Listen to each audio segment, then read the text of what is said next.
warahmatullahi wabarakatuh.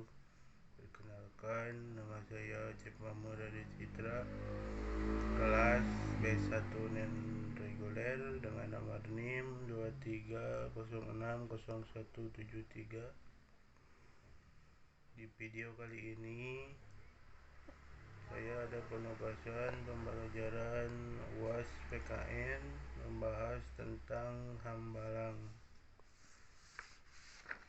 Proyek Hambalang dinilai berpotensi merugikan negara. Proyek Hambalang, Pusat Pendidikan dan Pelatihan Olahraga di Hambalang, Jawa Barat, mendapat sorotan dari banyak pihak. Tidak sedikit yang mengkritik pelaksanaan proyek yang menelan uang negara sekitar 1,2 triliun itu. Salah satunya adalah Forum Indonesia untuk Transparansi Anggaran. Menurut LSM yang fokus pada bidang anggaran ini, jika pembangunan Hambalang diteruskan, negara ditaksir akan merugi hingga 753 miliar. Saya baru paham punya data sebesar 753 miliar dari 1,2 triliun untuk ABLES Pusat Pendidikan Pelatihan dan Sekolah Olahraga Nasional Hambalang. Kata Koordinator Advokasi dan Investigasi Sekretariat Nasional Fitra Ucok, hadapi saat ini dihubungi potensi kerugian hingga 753 miliar ini merupakan uang negara yang sudah dikeluarkan sejauh ini untuk membangun Hambalang.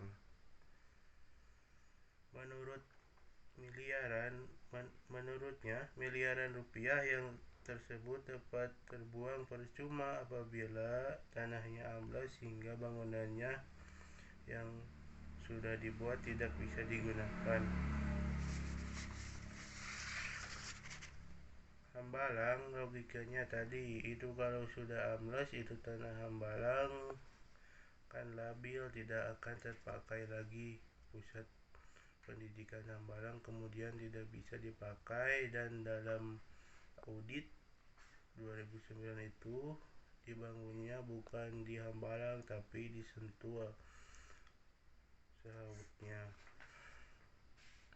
Ucok berharap KPK dapat menuntaskan proses penyelidikan kasus Hambalang. Menurutnya, proyek Hambalang ini sudah bermasalah sejak awal, mulai dari perencanaannya yang salah, dokumen tendernya, kontrak dengan yang di lapangannya, menyesuaikan dokumen kontrak dengan bangunan yang di lapangan. Menurut saya itu tidak sesuai, ujarnya. Proyek Hambalang ini tengah menjadi sorotan di media lantaran terdapat tanah yang amblas hingga menyebabkan kerusakan pada bangunan yang tengah dibangun. Pelaksanaan proyek mengklaim kerugian yang diakibatkan peristiwa amblesnya bangunan ini mencapai 14 miliar. Ada dua perusahaan BUMN yang menjadi pelaksanaan proyek, yakni PT Adihikarya dan PT Wijaya Karya. Keduanya tergabung dalam sebuah kerjasama operasi atau KSO. Terkait ini, juru KPK Johan Budi mengatakan pihaknya masih menyelidiki kasus tersebut. Kita masih menyelidiki apakah ada kerugian negara dalam proyek ini. Katanya, menurut dia KPK telah meminta keterangan puluhan orang terkait proyek tersebut.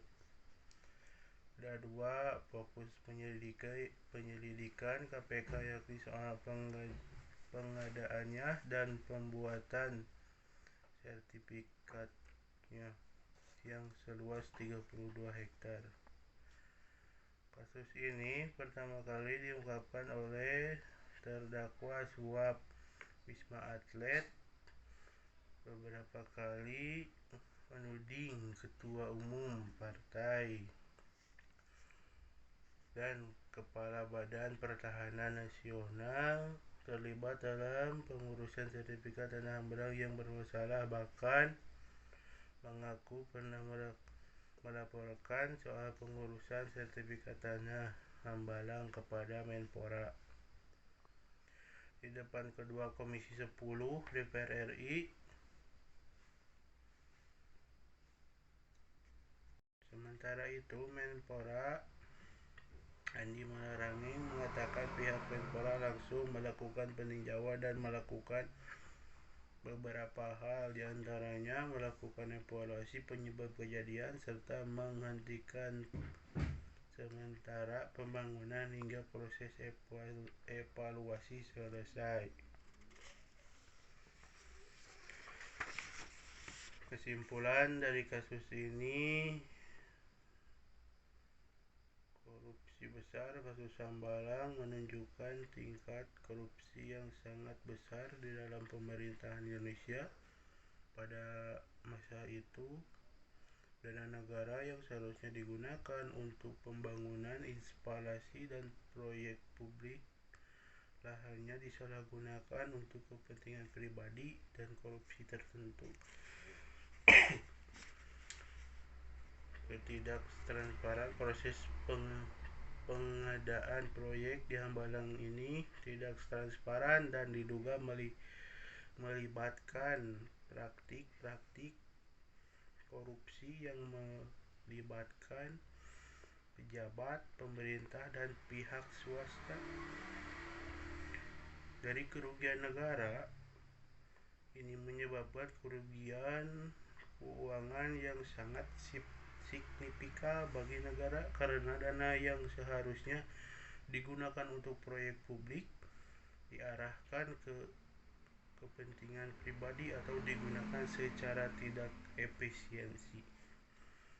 Dampak politik dan sosial kasus Hambalang menciptakan dampak politik sosial yang luas di Indonesia, itu mempengaruhi kepercayaan masyarakat terhadap pemerintah dan lembaga-lembaga negara. Ini juga memperlihatkan kebutuhan akan transparansi dalam pengelolaan keuangan publik dan tata kelola pemerintah. Perubahan sistem pengawasan. Setelah kasus ini mencuat, banyak tuntutan muncul untuk meningkatkan sistem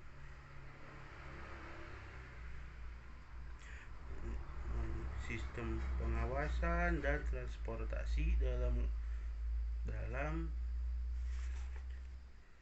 penggunaan anggaran publik agar kasus serupa tidak terulang di masa depan. Dari kasus Hambalang ini menunjukkan perlunya penegakan hukum yang sangat kuat, transparansi yang lebih besar dalam pengelolaan keuangan publik, serta kesadaran akan pentingnya integrasi dan akuntabilitas dalam pemerintah untuk mencegah terjadinya korupsi yang merugikan negara, terutama masyarakat. Terima kasih. Wassalamualaikum warahmatullahi wabarakatuh.